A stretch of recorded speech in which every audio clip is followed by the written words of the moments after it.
What is up, guys, and welcome to the third and hopefully final video in this series of response videos we've been doing on the same darn article from Polygon. It's, hopefully, as I said, this is the final one.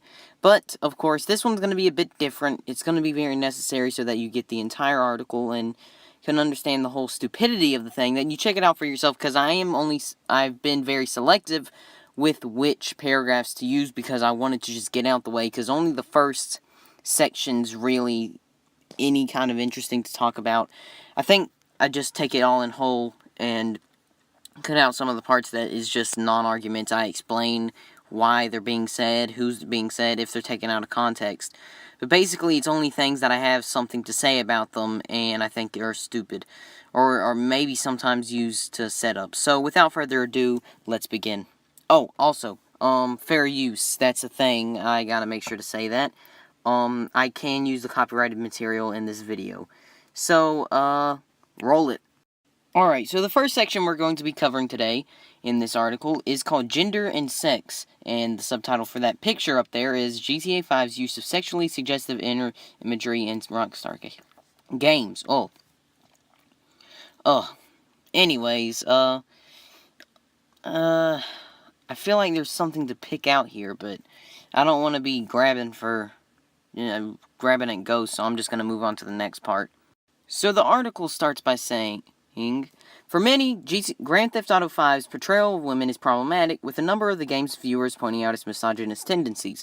The game allows players to engage and then murder sex workers. Its main female characters are shown as shrews or sex objects. And really, you can't say that's wrong, and to be honest, this is one of those things where I get what they're onto. There is nobody in GTA 5, or any GTA 5, in any GTA game that I can think of, that has any real good female characters. They're all just very simplified. Not a single one that I can think of. I mean, if there was just one that was just like a bad... hold on, I'm family friendly now. A really awesome, just kill everyone, the ability to kill everyone around kind of female character, someone that is a big time player in the story, then yeah, it'd be fine. Just one of those would curb it. But seriously, they have not shown a single one, which is, that to my extent, at least definitely not in GTA 5, which is questionable. Everyone is just an object. Every woman is just an object, or just someone you definitely would not look up to. And it's wrong. But the murdering sex workers thing, that would be in the game regardless. This is a quote later on down in the article that is from Dervasi, the teacher that is the mastermind behind the whole experiment. If you don't remember what the experiment was, then go back and watch the past videos. But anyways, the quote says, "There is certainly 100% awareness among the students that the depictions are negative. They are completely aware of that, but that doesn't stop them from participating in activities within the game, like the killing of prostitutes and touching strippers for prizes.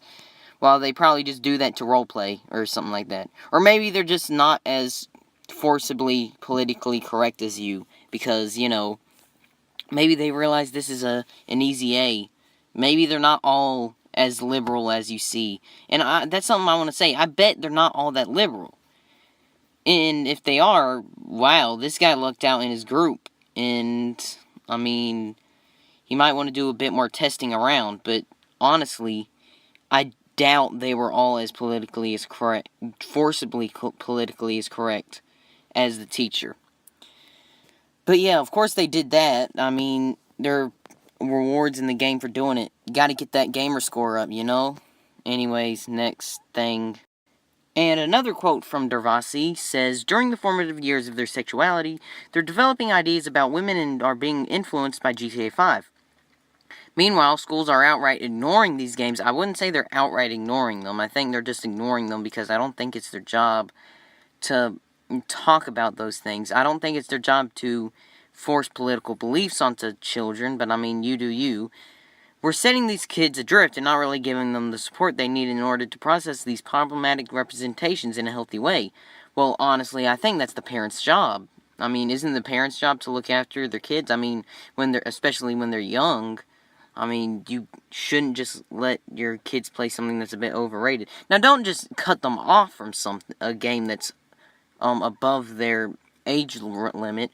I mean, some games that are PG-13 are way worse than rated R games. Rated R games. Pff, yeah, I definitely get the rated M games, and some rated M games are some E10 games aren't or have a lot of hidden stuff that in some touchy subjects. It all depends on the specific game, you know, and you gotta watch over your kids and make sure they know what's real, what's not. I mean, you can't just cut them off, but you can't just let them do it on their own. I mean, that's what being a parent is, isn't it? But anyways, getting back on topic, the next quote from Dervasi says, the representation of women and of men is really important because of their conceptions of themselves and as males and of masculinity. This can often be presented in a very narrow way, which informs their own sense of self-identity, which can be harmful to not just themselves, but to society at large. And I really don't think that's true, because people aren't that way. People don't just see something in media and think it's true and look at themselves and think, I mean, if it's constantly like that in multiple places and they're constantly told that, then yeah, they will start to believe it. But if they just see it and it's not completely just in your face in just one game, it's not going to be that way. And especially if they're in real life, they're going to be told otherwise. They're not going to believe it like that. And it's not about representation, it's about facts, and it's about knowing what facts are. Sometimes, and if, as I've said before, people will easily realize that this is an ironic game. They will easily realize that this is not a literal game to be taken seriously on how crime is. I mean, do you see people just in the street driving around shooting down people randomly? No. So you can easily tell this is not a very realistic game. This is a very ironic, very satirical game. So that's the end of that section. The next section is violence and masculinity. And as you can see above that, there is a video overview by Polygon that they are showing. And I'm going to check that out later, see if it says, if it's bad, if it's any bad. And if it is, I'm going to take that in, get it down, put it in KineMaster, and set up a response video to that. But as for right now, I'm not sure if it's good or bad, but I'm definitely gonna check that out later. So let's move on to the first paragraph.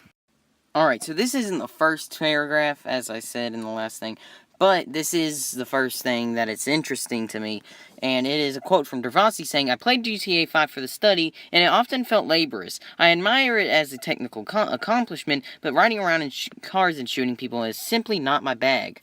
So you can definitely see there's a bit of a bias here from him, that he doesn't necessarily like GTA. He doesn't like shooters. He doesn't like killing people, even though honestly sometimes that got really fun, even if that's not your thing. I guess he's just a really politically correct person, or that's just not fun to him somehow. I don't know. But anyways, next paragraph. And another quote from Dervasi: "As a cultural force, I believe it can be damaging, but that is based on instinct, not evidence. I'm glad they're self-evident about that. I'm glad he's self-aware about the fact that he's basically whining about nothing. Or at least the people writing this article are. But anyways, I felt it was a means to dialogue with the students about the most pressing social issues of our time." I'm not sure what those are. I wish you would have given us a bit more. Oh wait, he did. And I could go back and read them, but I'm a bit pressed for time right now as I'm making this, so I'll just leave it alone. One student built a pink smart car to ride around in because he wanted to challenge masculine stereotypes. And that's the kind of people we're dealing with. People that feel like they have to challenge stereotypes. I mean, come on. You don't have to. You just don't be them. If you are what you are, you are what you are. You don't have to purposely do something because it's the opposite of what a stereotype is. It's not how it works. It's just, you're a stereotype of a politically correct person. Another student created a comic in which he wrote two parallel stories, one where the main character adheres to masculine stereotypes, while a second mirror image character takes a more reflective and communicative approach. The two characters were confronted by the same situations, but each dealt with them in different ways. Once again, another one of these. You should not challenge artistic vision. It doesn't make any sense to what GTA is. It's not what GTA is, not a peace simulator. It's not a talk it out simulator. It's a crime simulator, not a very good simulator. That's not how crime's done and how GTA is. It's way overblown. But you get what I'm saying, right? It's the same kind of simulator as Tabs is a totally accurate battle simulator. You know it's not very accurate, but it's still it's simulating battles, as this is simulating crime.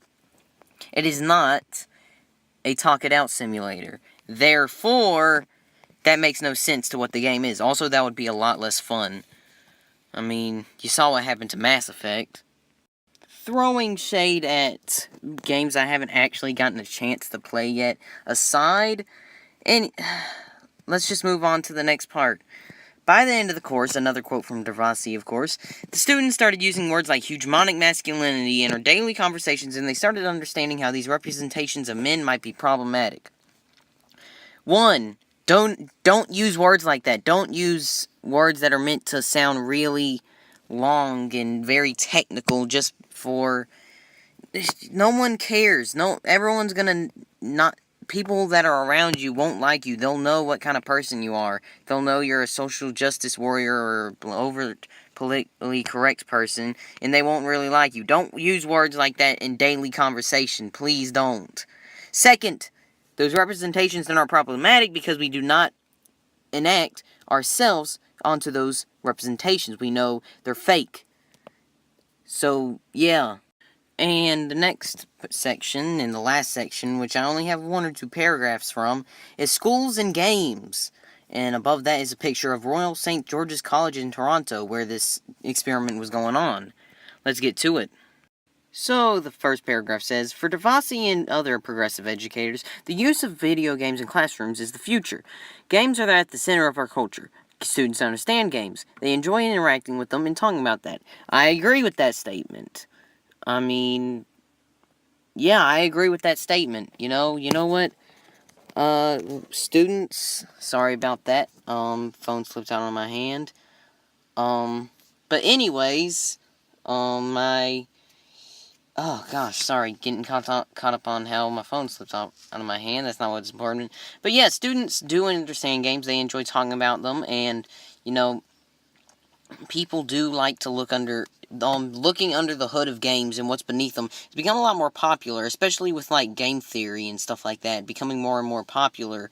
More people know about that stuff, and more people know about, that games shouldn't be just taken at their face value, and there's a lot of irony in games and stuff like that, a lot of hidden secrets. So, yeah, I agree with that statement.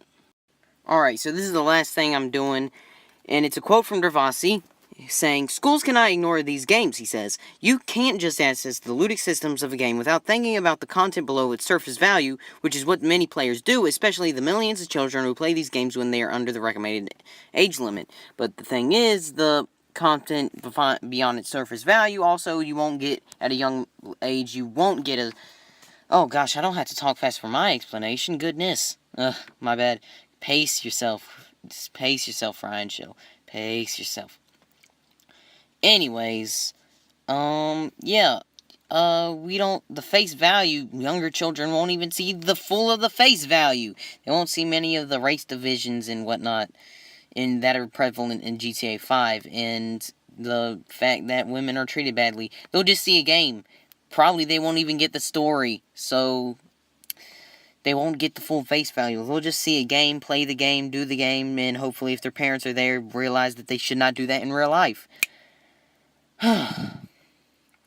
But yeah, you shouldn't look at a game It's better to look at a game below its surface value because there's so much more. Many developers nowadays are purposely putting in things beyond the surface because they know people will search for them, and people are really interested in that. And it's really enjoyable when you find out something and it makes a ton of sense when you have those kind of fan theories. So, yeah, you shouldn't, ludic systems, I don't know what ludic means. One of those overt politically correct words. Or maybe it's not. Maybe it's just one of those regular words. It doesn't look like it, but it might be. I'm not sure. But honestly, I've been pressed for time, so I'm in this paragraph here. So that's done. It's done. I'm done with that article. Finally. Now I can move on to something else for these response videos. Relief. So, I hope you guys enjoyed it. I know it's been very spread out, but, you know, it is what it is. So, anyways, I'm gonna start my outro up here.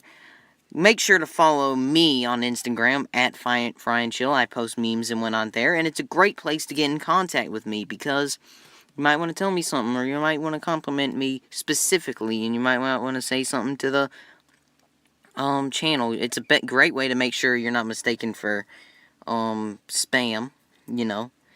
And also, don't forget to follow at GamerCentral06 on Instagram, which is FSD Gaming as a whole's Instagram, where we post things there. We'll post alerts to whose videos are up. So it's a great way if you don't want to ring the bell and get your other notifications mixed in with your YouTube. You can get notifications from Instagram instead. Just you'll be a bit late to the party. But, you know, also, speaking of the bell, if you have decided to subscribe, which I'm not going to tell you to do or not, it's up to you if you subscribe, but if you have subscribed, since we own a small channel here, I suggest you hit that bell. So, that's it, guys, and as always, seize the means of production. Just kidding. I'm a true Ruperian. So anyways, I'll see you guys in the next one. Goodbye.